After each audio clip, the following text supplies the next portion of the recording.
Hi everyone, my name is Chris Spitzenberger and I'm a solutions engineer at Spacelift. Today we're going to be talking about how you can communicate with the Spacelift GraphQL API. In this example, we're going to be using the Spacelift account API key and converting that into a token, which we'll then use that token to make queries and requests on the GraphQL API. Specifically, we're going to just simply list some stacks, but just wanted to make a video to show you guys how easy it is to use the API. So here we go. First things first, you go into your account settings under API keys, and you'll want to create a new API key for your account. Give it a name. Keep in mind that this API key is in essence a virtual user. So if you make this an admin, it's just like having an admin on your account. Same goes for teams. If you have any existing access controls, like maybe you have some team constraints on your stacks saying like only these teams can see these stacks, you can do the same thing with this API key. You can make it act as a little virtual user and give it certain teams that align with your access controls. In this case, I'm just going to give it admin access so I can do Spacelift things just for example purposes. I'm going to click add key. And you'll notice a file was downloaded down here and then my key was created with its ID right here. We're going to come back to this in a minute. Now I'm just going to jump over to another tab. In this other tab, I have Insomnia. Insomnia is not a Spacelift product. It's a third-party product that basically is a GraphQL client, or REST client rather, that's useful for communicating with GraphQL APIs like Spacelift's. Conveniently, I already have it downloaded and installed here. I'll just open it up. And this is kind of what you're greeted with on the GraphQL homepage, minus this little sidebar here where I have some saved queries, which we'll be using here in a minute. So the first thing you're going to want to do is change this request type to post. Next, you're going to want to put in your Spacelift URL here and append GraphQL. In my case, mine is https://spits, don't judge me, .spacelift.io/GraphQL. So that's my Spacelift account. Notice how basically it's your URL to your Spacelift account and then /GraphQL. You'll know that you entered it successfully if you're able to switch this to GraphQL query. And you should see schema here. When you click on schema, you'll have access to the documentation for the API automatically. So this is automatically generated documentation that should be constantly changing as the API is updated. But you can click through here and see all the different queries and mutations that the API has because you'll likely be using these. So it's really useful to have these all embedded in the same tool. So jumping back to the whole purpose, we want to do some queries on this API. Now we have it kind of set up. We have the post request, we have our URL in here. We've changed this type to GraphQL query. That's really important. Next thing we need to do is use one of the mutations on the API to actually return the token for use. So we have, if you look at the documentation here, under mutation, there's one called API key user. This exchanges an API token for a Spacelift user. So that's exactly what we need to do. We want to be able to basically get a Spacelift token back that we'll be able to use in our other requests later. Conveniently, I have a saved query here, which I'm going to steal. We'll have this in the documentation for you to use later. I'm just going to copy and paste this over.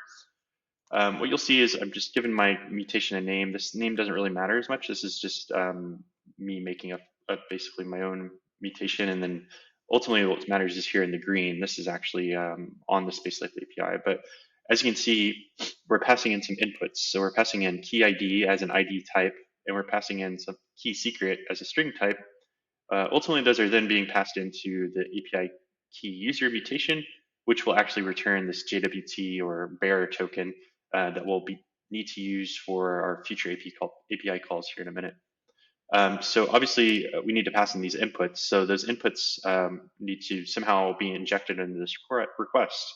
How I can do that is down here under the query variables section. I'm going to switch back over to my other query because I actually have a saved block snippet of code here that I'm just going to take.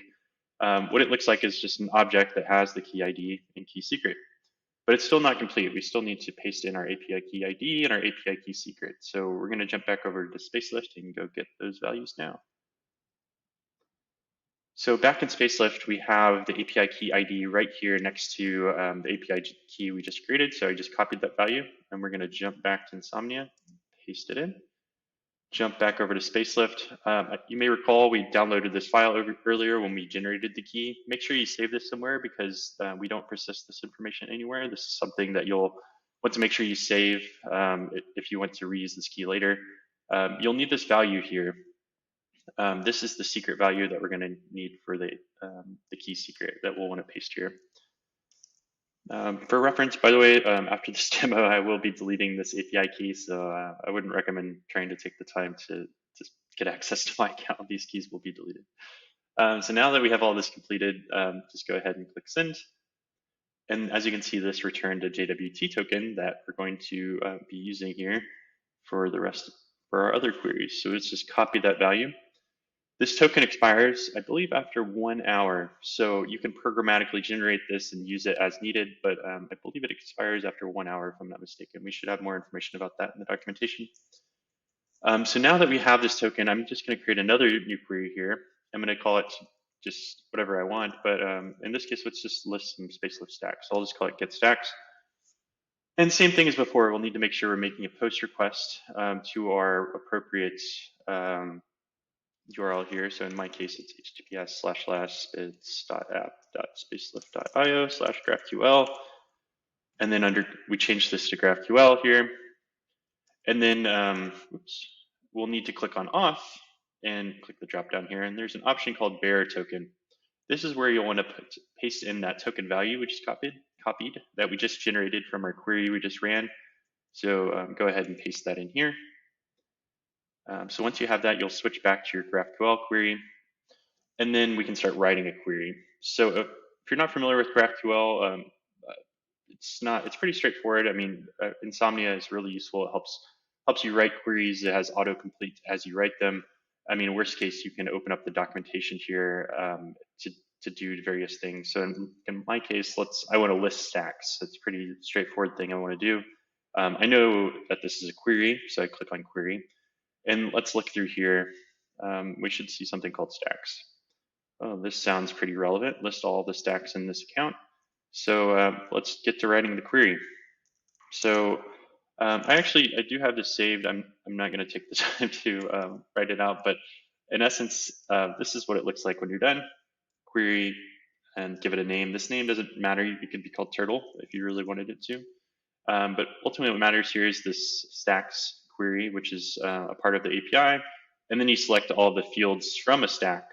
So if we go back and look at stacks under query, scroll down,